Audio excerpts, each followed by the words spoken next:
What's up, YouTube? South Carolina Gun Network back again.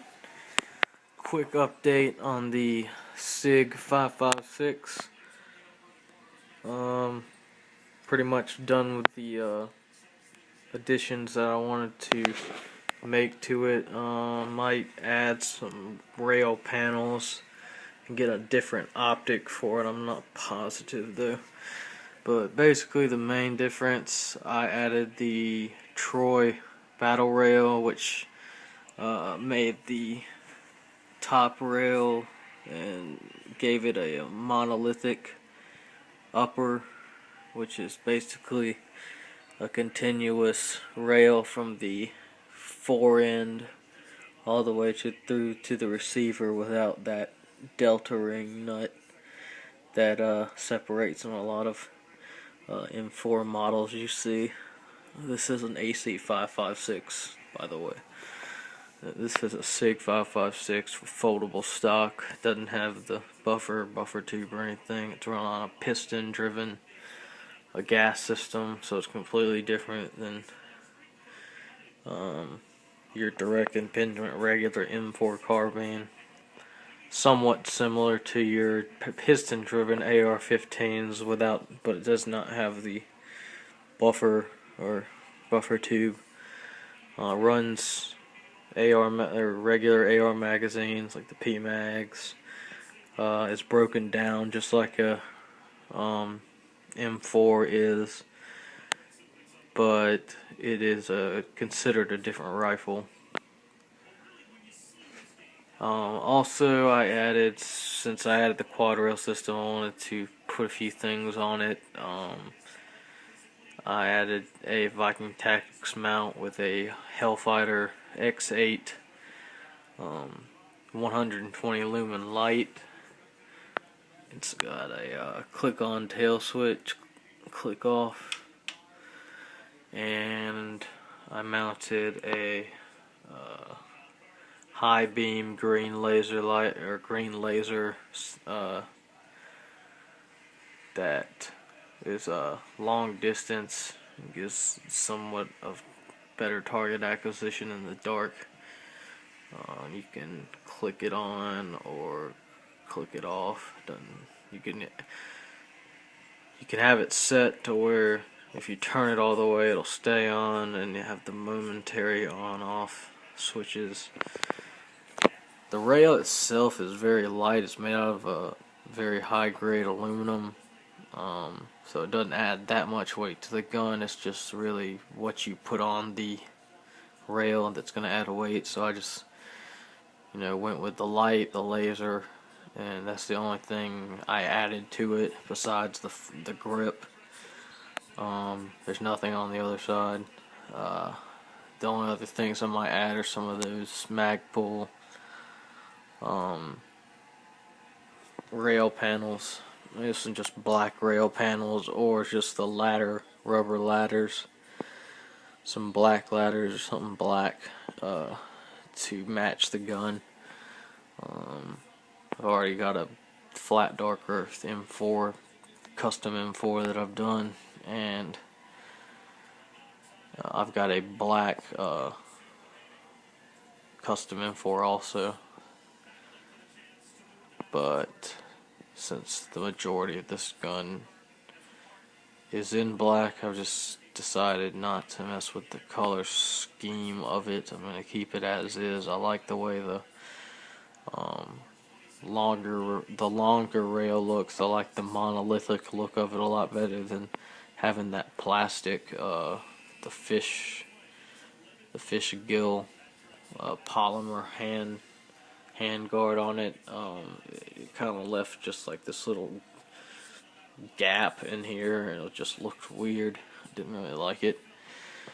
So now I can, the good thing about the monolithic rails, you can mount your optics wherever you want to, your red dot. You can mount all sorts of different types of optics because you have all this room on the top rail.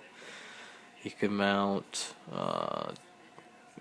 optics with magnification, bigger scopes. You can mount like I said, the magnification flip over conversions you can buy for the red dots, like the aim points. You can put an EOTech on it without, you can put an EOTech on it like up here without worrying about it not fitting over the delta ring. So it adds a lot more convenience. I'm also running Troy flip up iron, backup iron sight on the rear. I decided to keep the peephole, the ghost ring front sight, mainly because I couldn't figure out how to get it off. And installing the quad rail system. The quad rail system comes as the top part and the bottom part, just like most Troys. But for the Sig-556, the top part also contains the receiver's Picatinny rail. So basically the top part is this whole thing, and then a rail that you just screw into the top of the receiver. It replaces the actual rail that comes on it. So you screw that in to secure it, and then there's 4 screws that you screw in the bottom part to the top, and it just clamps on. However, there was some extra railing that extended from the top out to about an inch here, where you would screw in another clamping screw. But since I have the model with the ghost ring sight, it's pretty much, I don't think there's a space for that clamping screw. So what I did was I just took a Dremel, and I mean the piece was like almost looked like it was made to be cut off, because it was just kind of hanging off right here. It was real skinny. There was maybe 1/8 of an inch for me to cut through, and all I did was just line it up and cut it off and polished it up, and you can't even tell I cut it, just because it's basically, it's just basically like cutting a piece of paper in half or something. It's not really, it wasn't really that much work. I didn't have to cut through the entire rail or anything. I just had to cut through the top, this top part, because it extended a little bit past.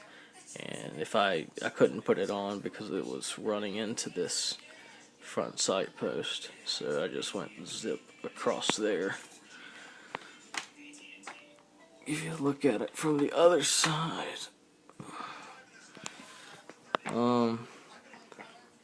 to me, I like the longer rail systems. More of a fan of them than the carbine length rail systems. Just I like the barrel protected. I don't know, it's just a preference. Look wise, also I like having the lights and the lasers up kind of close to the muzzle. I like the monolithic rail system, obviously. Most people prefer that. And with this does take away the ability to, when you fold your stock, it won't click into place anymore, because that little fishgill handguard had the little the acceptor for the notch right here, but it still folds and stays folded over. Firearm fires 5.56 by 45 millimeter NATO rounds. Here's the box for the HellFighter light. The HellFighter light I absolutely love. I never really tried any of their products. I'm usually a Surefire or Streamlight guy, but they had this aluminum, high grade aluminum, heavy duty military grade light that I've seen. They showed that law enforcement and government officials using, and it also comes with this handy HellFighter Global lifetime warranty or guarantee. I just got it, so you just fill out the information and send it back into them, and they'll replace your light or anything if it breaks for a lifetime. Located in Rochester, but they're a great flashlight company. If you look up some of their products, you'll be very impressed. I'm a fan of the aluminum flashlights. They're a little more durable, and you can actually inflict pain with them. I don't really like the polymer flashlights just because of that, but I still do like Surefires because they are durable and reliable and will never let you down. I also like the Streamlight TLR1 for the pistols. You can even mount this on when this had the polymer forend on it, it had a short Picatinny rail here that you could mount a light like that onto, and it would look fine on a carbine.